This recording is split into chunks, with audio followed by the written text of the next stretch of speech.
Welcome back to middle education. जिस video का बेसब्री से इंतजार था, सबसे ज्यादा कमेंट किया जा रहा था, वो वीडियो आपके सामने आ चुका है। वो वीडियो है आप सबका अपना पसंदीदा video, booster dose. And booster dose के उन सभी क्वेश्चंस को कवर अप करने वाले हैं जो आपके एग्जाम में 101 परसेंटेज देखने को मिलेगा। अब आपके अंदर एक खलबली अलग होगी कि सर बूस्टर डोज जल्दी जल्दी दिखा दो, अब हम सारे क्वेश्चन को पढ़ लें और एग्जाम में टॉप कर जाएं। लेकिन उसके पहले एक चीज ध्यान सुनिए। तुमने साल भर कितना पढ़ा अब ये मैटर नहीं करता। तुमने एग्जाम के 5 दिन 6 दिन पहले कितना पढ़ा अब ये मैटर नहीं करता। लेकिन अगर तुमने बूस्टर डोज को अच्छे से कर लिया, ये बहुत मैटर करेगा। यही जाकर के डिसाइड करेगा कि तुम्हारा परसेंटेज अच्छा बनेगा या तुम्हारा परसेंटेज गिरेगा। तो चलिए स्टूडेंट्स, बिना टाइम वेस्ट किए फटाफट हम बूस्टर डोज के सारे क्वेश्चन को कवर अप करते हैं, क्योंकि 27 फरवरी को जो एग्जाम होने वाला है उसके लिए वीडियो काफी इंपॉर्टेंट है। तो बिना टाइम वेस्ट किए एक एक क्वेश्चन को देखेंगे। हम आपसे फिर से बोलेंगे कि आप एक एक प्रश्न को अच्छे से रट लेना। यही सब क्वेश्चन आपके एग्जाम में देखने को मिलेगा, इस बात की मैं गारंटी देता हूं। आज के बूस्टर डोज का हमारा पहला प्रश्न कह रहा है कि रीतिकाल को श्रृंगार काल क्यों कहा जाता है। ये पहला प्रश्न है, अच्छे से याद कर लेना। सबसे पहले हम व्याकरण खंड के सारे क्वेश्चन को बताएंगे, फिर उसके बाद आपकी किताब से कौन कौन से प्रश्न आ रहा है उसे बताएंगे। तो पहले हम व्याकरण को कवर कर रहे हैं। नेक्स्ट आगे बढ़ते हैं। रीतिकाल, प्रगतिवाद और नई कविता की दो विशेषताएं पढ़नी है।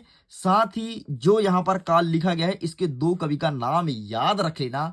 ध्यान सुन लो, रीतिकाल, प्रगतिवाद और नई कविता। वैसे अगर तुम चाहो तो रीतिकाल को छोड़ सकते हो, क्योंकि रीतिकाल नहीं पूछा जा रहा है, लेकिन प्रगतिवाद और नई कविता और साथ में आपको प्रयोगवाद, बस इतना आपको करना है। तो रीतिकाल को स्किप करो, इनकी दो दो विशेषताएं पढ़नी है और दो कवि का नाम कंठस्थ दिमाग में रख लीजिए। आगे बढ़ते हैं। नेक्स्ट क्वेश्चन, भक्ति काल को हिंदी साहित्य का स्वर्ण युग क्यों कहा जाता है। शायद ही आपकी किताब में क्वेश्चन देखने को मिले, लेकिन आज के पेपर में क्वेश्चन देखने को मिलेगा। आगे बढ़ते हैं। गद्य की 4 विधा का नाम लिखो। यहां पर गौण विधा भी पूछा जा सकता है, लेकिन गद्य की 4 विधा याद कर लो बस। चाहे गौण लिखा हो चाहे कोई भी लिखा हो, वही 4 विधा लिख करके आना जो तुम याद करके जाओगे। आगे बढ़ते हैं। निबंध की परिभाषा लिखनी है और दो निबंधकार का नाम लिखना है। तो निबंध की परिभाषा तुमसे पूछे तो जो गुलाब राय ने परिभाषा दिया था वही परिभाषा लिख करके आना है। प्रश्न ऐसा भी हो सकता है कि निबंध की परिभाषा गुलाब राय के अनुसार लिखिए, लेकिन कुछ भी हो, अगर निबंध की परिभाषा आ रहा है तुम्हारे एग्जाम में और 100% आ रहा है तो तुमको गुलाब राय के अकॉर्डिंग ही लिख करके आना है। इस चीज को ध्यान से सुन लीजिए। आगे बढ़ते हैं। नेक्स्ट क्वेश्चन, नाटक व एकांकी में अंतर बताइए। रट लेना। कितने अंतर सर? कोई 2 अंतर। नेक्स्ट क्वेश्चन, कहानी और उपन्यास में अंतर। कितने अंतर सर? कोई 2 अंतर। रट लो, तुरंत रट लो, रट लो। नेक्स्ट, जीवनी व आत्मकथा में अंतर। कितने अंतर सर? कोई 2 अंतर। तो ये यहां से 3 अंतर तुम्हें प्रिपेयर करना है। एंड एक आपका अंतिम अंतर बचा है, जो उपन्यास व उपन्यासकार का नाम लिखना है। सॉरी, ये अंतर नहीं है, अंतिम अंतर आपका ये संधि और समास में। ठीक है, तो कोई आपको 2 उपन्यास का नाम याद रखना है और उसको लिखने वाले कौन है। जैसे गोदान को लिखने वाले मुंशी प्रेमचंद्र हैं, ऐसे ही 2 उपन्यास का नाम और उपन्यासकार का नाम याद कर लेना। तुम्हारे एग्जाम में 100% मार्किंग होने वाली है।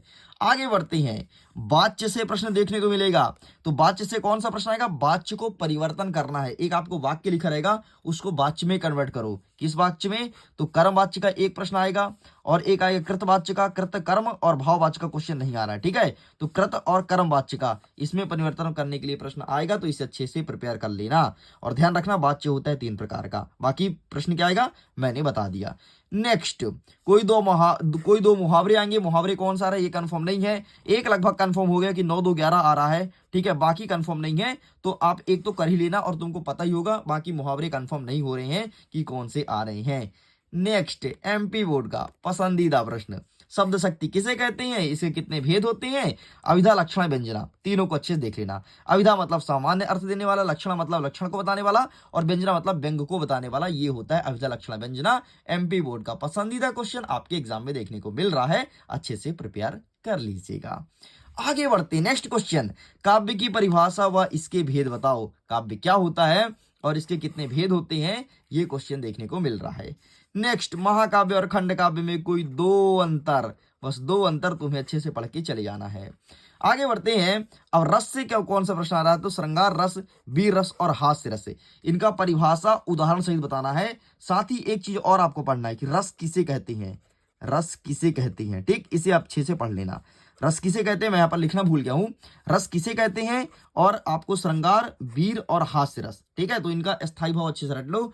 यही तीन रस तुम्हारे एग्जाम में देखने को मिलेगा। आगे बढ़ते हैं। दोहा व चौपाई छंद को परिभाषित करना है, मतलब परिभाषा, और विथ एग्जाम्पल, विथ एग्जाम्पल तुम्हें बताना है, मतलब इसका डेफिनेशन एग्जाम्पल के साथ आपको बताना है। अलंकार से मात्र आपको पढ़ना है मानविक अलंकार, मात्र पढ़ना है अतिशयोक्ति और अनियोक्ति, ये तीन अलंकार पढ़ के जाना है। बाकी तो किताब में दुनिया भर का अलंकार है, 80 अलंकार भरा हुआ है, कुछ मत पढ़ो, सब छोड़ दो, बस तीन चीज कर लेना, तुम्हारे एग्जाम में यही देखने को मिलेगा। आगे आते हैं कवि परिचय। तुम्हारे एक किताब में 50 कवि परिचय हैं, लेकिन आपको केवल तीन करना है। कौन कौन सा, तुलसीदास जी, सूरदास जी और नागार्जुन, बस ये तीन कर लेना। तुम्हारे एग्जाम में इन्हीं तीन में से दो कवि परिचय देखने को मिलेगा, ठीक है, तो तीनों करना ही पड़ेगा, ये तो आपके लिए मोस्ट इंपॉर्टेंट है। आगे बढ़ते हैं लेखक परिचय में, तो इसमें भी तीन करना है। मनु भंडारी साहब को, यशपाल को और रामरक्ष बेनीपुरी। तुम्हारे एग्जाम में आएंगे बेनीपुरी साहब और मनु भंडारी, लेकिन यशपाल को भी पढ़ लीजिएगा, मैंने आपको बता दिया। बाकी करना है नहीं करना है आपके ऊपर है। बूस्टर डोज है, मतलब यहाँ से 200% क्वेश्चन देखने को मिलेगा, और बूस्टर डोज की पावर आप सबको तो पता ही है। अब आओ हम देख लेते हैं पत्र लेखन और निबंध लेखन कौन से आएंगे। अब तुम्हारी किताब में भयंकर पत्र लेखन और निबंध लेखन है, उनमें से कौन सा पढ़ना है, बस अब इसे तुम देख लो। सबसे पहले तुम्हें देखना है वार्षिक परीक्षा की तैयारी के लिए पिताजी को पत्र लिखना है, ये एग्जाम में आएगा। नेक्स्ट आपको देखना है कि बड़े भाई के विवाह में सम्मिलित होने के लिए मित्र को पत्र लिखना है, और ध्वनि विस्तारक यंत्र को रोक लगाने के हेतु जिलाधीश मतलब कलेक्टर साहब को पत्र लिखिए। तो ये तीन तुम्हें देखना है। कौन कौन सा, वार्षिक परीक्षा की तैयारी के लिए पिताजी को पत्र, ठीक है, बड़े भाई की शादी के लिए मित्र को पत्र, नेक्स्ट ध्वनि विस्तारक यंत्र लगाने के लिए कलेक्टर साहब मतलब जिलाधीश को पत्र। इस प्रकार से व्याकरण खंड के सारे क्वेश्चन होते हैं कंप्लीट। हम आगे बढ़ते हैं, आगे क्वेश्चन को कवर अप करते हैं। नेक्स्ट एक अंतिम प्रश्न कि मोहल्ले के नियमित सफाई के लिए नगर पालिका को पत्र लिखो कि भैया आओ और मोहल्ले की सफाई करवाओ, ये हमारे एग्जाम में देखने को मिलेगा। आगे बढ़ते हैं। नेक्स्ट क्वेश्चन रहेगा संवाद लेखन का। संवाद लेखन क्लियर नहीं हो पाया है, लेकिन माँ और बेटे का संवाद लेखन एग्जाम में देखने को मिल सकता है, माँ बेटे का, बट नॉट क्लियर कि कौन सा आ रहा है आपके एग्जाम में। अगर मैं बात करूं अनुच्छेद लेखन का, ये भी नॉट क्लियर, ये भी कंफर्म नहीं हो रहा अनुच्छेद कौन सा आएगा, लेकिन फिर भी अगर तुम मेरे से पूछो तो बेटी बचाओ बेटी पढ़ाओ या फिर स्वच्छ भारत अभियान, इनमें से देखने को मिलेगा, ठीक है। मैं लिख देता हूँ स्वच्छ भारत और बेटी पढ़ाओ बेटी बचाओ, इनको आप पढ़ लो, बेटी पढ़ाओ और बेटी बचाओ, बस इतना तुम्हें करना है। नेक्स्ट आगे बढ़ते हैं। निबंध कौन कौन सा आएगा, विज्ञान की देन आ सकता है तुम्हारे एग्जाम में, खेल का महत्व, कंप्यूटर की उपयोगिता और पर्यावरण प्रदूषण। ये मैं 4 लिखा हूं, 4 में से कोई 2 तुम याद कर लो जो तुमको ठीक लगे, बस 4 में से कोई 2। वैसे मैं तो कहता हूं कि चारों का एक बार पॉइंट पॉइंट देख लो, रूपरेखा देख लो, तुम्हारा काम हो जाएगा, तुम अच्छे से कर पाओगे। नेक्स्ट अब देख लो पद्यांश कहां से आ रहा है, तो संदर्भ प्रसंग अर्थ जिसका लिखना है पद्यांश का, वो आपके 3 पार्ट से आ रहा है। 3 पार्ट मतलब एक पद वाले पार्ट से आ रहा है, दूसरा आत्मकथा वाले पार्ट से आ रहा है और तीसरा उत्साह वाले पार्ट से आ रहा है। बस यही 3 पार्ट से प्रश्न देखने को मिल रहा है। प्रश्न कौन सा आएगा ये क्लियर नहीं हो रहा है, बाकी इन्हीं पाठों से आ रहा है, इस चीज को ध्यान रखिएगा। आगे बढ़ते हैं। गद्यांश कहां से आ रहा है, तो ये भी 3 पाठ का नाम आया है यहाँ पर, नेताजी वाले पाठ से, बाल गोविंद भगत वाले पाठ से और एक कहानी यह भी, ये 3 पाठ से आपका प्रश्न देखने को मिलेगा, इसके बाहर से कोई क्वेश्चन नहीं जाएगा। अब स्टार्ट होता है हमारा प्रश्न उत्तर, बस ये देख लो और खत्म होता है तुम्हारा पूरा वीडियोस। देखो प्रश्न उत्तर में क्या है, गोपियों द्वारा उद्धव को भगवान कहने में क्या व्यंग निहित है, ठीक है, और उद्धव के व्यवहार की तुलना किन किन से की गई है, मर्यादा ना लही के माध्यम से कौन सी मर्यादा में रहने की बात कही जा रही है। एक और प्रश्न आप देख लेना कि राजा के अनुसार गोपियों के अनुसार राजा का धर्म क्या होना चाहिए, ठीक है, उल्टा हो गया, गोपियों के अनुसार राजा का धर्म, यार अब क्या गलत हो गया, तो गोपियों के अनुसार राजा का धर्म, गोपियों के अनुसार राजा का धर्म हो गया, समझ गया ना तुम प्रश्न को, बस ये प्रश्न को अच्छे से देख लेना। आगे बढ़ते हैं। नेक्स्ट, परशुराम के क्रोध करने पर लक्ष्मण ने कौन कौन सी तरकीब दी थी, लक्ष्मण ने क्या क्या बताया था। नेक्स्ट, लक्ष्मण ने वीर योद्धा की कौन कौन सी विशेषता बताई है, कोई 4 विशेषताएं तुम्हें लिख करके एग्जाम में आना है, प्रश्न रहेगा 2 नंबर का। नेक्स्ट आगे बढ़ते हैं। कभी आत्मकथ्य लिखने से क्यों बचना चाहते हैं, ऐसा क्या रीजन है कि कभी आत्मकथ्य लिखना चाहते हैं। नेक्स्ट, स्मृति को पंथे बनाने से कवि का क्या आशय है, स्मृति को पंथे बनाने से कवि का क्या आशय है, ये एग्जाम में देखने को मिलेगा। नेक्स्ट, कविता का शीर्षक उत्साह ही क्यों रखा गया है, ऐसा क्या रीजन है। नेक्स्ट, कविता में बादल बादल किन किन अर्थों की ओर संकेत करता है, ये एग्जाम में देखने को मिलेगा। नेक्स्ट, कवि के अनुसार फसल क्या है, कवि के अनुसार फसल क्या है, ये आपके एग्जाम में आएगा।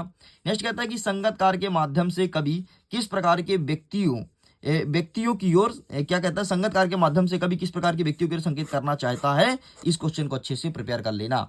आगे बढ़ते हैं, सेनानी ना होते हुए भी चश्मे वाले को लोग कैप्टन क्यों कहते थे, ये एग्जाम में देखने को मिलेगा। नेक्स्ट कहता है कि नेताजी सुभाष चंद्र बोस की मूर्ति को देखकर लेखक के मन में कौन सी कमी खटकी, ये आपके एग्जाम में देखने को मिलेगा। आगे बढ़ते हैं, नेक्स्ट क्वेश्चन कहता है कि भगत की पुत्रवधि उन्हें अकेले क्यों नहीं छोड़ना चाहती थी, इसे प्रिपेयर कर लेना। आगे बढ़ते हैं, लेखिका के पिता ने रसोई घर को भटियार खाना क्यों कहा है, इन क्वेश्चन को अच्छे से प्रिपेयर कर लेना। इसके साथ एक चीज और बताना चाहता हूं, मिडिल एजुकेशन ने हाइब्रिड सैंपल पेपर लॉन्च किया है और ये हाइब्रिड सैंपल पेपर 10 दिन पहले ही लॉन्च हो गया है। और आप देखिएगा, जो आप अभी बूस्टर डोज में देख रहे हो, वो हाइब्रिड सैंपल पेपर वाले बच्चे अच्छे से उन क्वेश्चंस को सॉल्व कर लिए होंगे जो एग्जाम में आना है। तो मेरे कहने का मतलब ये है कि अगर आपको भी हाइब्रिड सैंपल पेपर लेना है तो अभी मैसिव सेल चल रहा है। अगर आप परचेस करना चाहते हो तो परचेस कर लीजिए, क्योंकि 27 फेब लास्ट डेट है, दोपहर 12 बजे तक ये ऑफर एक्सपायर हो जाएगा। फिर आपको नए ऑफर के साथ या फिर नए रेट के साथ परचेस करना होगा।